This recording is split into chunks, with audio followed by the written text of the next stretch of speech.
Non, assurément, je n'affabule pas, toutes ces légendes sont vraies. Aussi, je ne peux résister et m'en vais vous conter l'histoire du poisson Cloupéa. Oui, tel était son nom. Cloupéa, on en parle depuis les Celtes. C'est un poisson magique. Certes, Cloupéa a une très grosse tête, un seul œil, comme le cyclope, 3 maigres arêtes sur le dos et 3 autres sur le ventre, et sûrement 2 3 pustules. Mais son histoire ne fait pas peur, bien au contraire, car Cloupéa est bon. Non, pas avec du citron, non, bon, parce que c'est un poisson qui a voué sa vie à sauver celle des hommes. Alors tu ne voudrais quand même pas le manger, hein? Bon, reprenons. Cloupéa vivait tranquillement au fond de la Méditerranée, avec les thons, les sardines, les dorades, les limandes, les raies et ses copines les rascasses. Oui, je sais précisément tout ce qui est bon avec du citron, mais revenons-en à notre histoire. Un jour, Cloupéa s'aperçut que les femmes et les hommes qui vivaient là où se jette le Rhône étaient malades. Ils souffraient de paludisme. Tous ces hommes et toutes ces femmes étaient affaiblis, et beaucoup mouraient.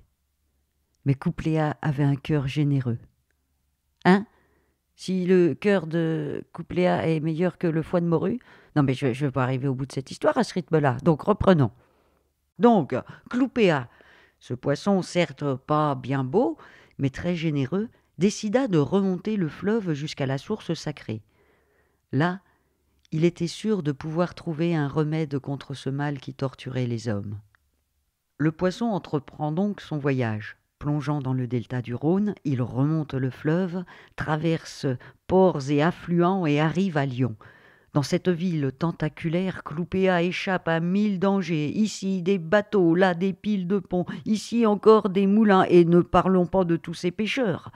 Prenant soin de rester bien tapi au fond de l'eau, le poisson arrive au confluent. Mais quelle direction prendre? Remonter les eaux bouillonnantes du Rhône ou aller vers celle plus clémente de la Saône? Cloupéa, qui sait la magie douce, décide de remonter la rivière. Le trajet est encore long jusqu'à la source, mais le voyage est bien plus paisible. L'embranchement du Doubs alors apparaît, mais assurément la source magique n'est pas la source du Doubs. Cette rivière ne fait que tournicoter, ce n'est pas magique ça. La source véritable est en vérité cachée dans les monts des Vosges, à Vioménil. C'est là que vivaient les druidesses. Elles avaient appelé ce lieu mystérieux Ménabriga. Leur culte et leurs cérémonies envoûtantes avaient rendu la source et tout ce qui se trouvait autour magique. Arrivé au bout de son voyage, Cloupéa repéra un caillou qui, il le sentait, pourrait guérir les malades.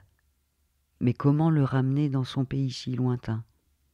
Une seule solution apparut à Cloupéa, appuyer très fort sa grosse tête contre le caillou pour qu'il s'incruste dedans. Pfff, oui, ça a dû être douloureux. Mais ainsi équipé, Cloupéa a pu faire le trajet en sens inverse, en se laissant porter par le courant, descendre la Saône, soigneusement éviter l'embranchement du Doubs, puis plonger profondément au moment de la traversée des eaux lyonnaises afin d'éviter les moqueries acerbes de la population. Et enfin, il arriva aux eaux salées de la mer. Là, Cloupéa se posa et se prélassa dans les flots saumâtres du delta. Il restait là afin que quiconque était malade et avait besoin d'être guéri puisse venir toucher la pierre sur son front. Plus jamais personne ne se moqua de sa grosse tête, ni de ses maigres arêtes, ni même de ses quelques pustules. Cloupéa est devenu dès lors le poisson le plus respecté parmi les thons, les sardines, les dorades, les limandes, les raies, les rascasses et tous les poissons qui peuplent la Méditerranée. Comment? Après le citron, voilà que tu me parles de bouillabaisse? Bon, on va dire que c'est la fin de l'histoire. Parce que c'est vrai qu'avec la bouillabaisse, on pourrait croire que c'est fin, F-A-I-M, alors que là, non, c'est la fin. C'est pas facile, oui. C'est fin comme fin.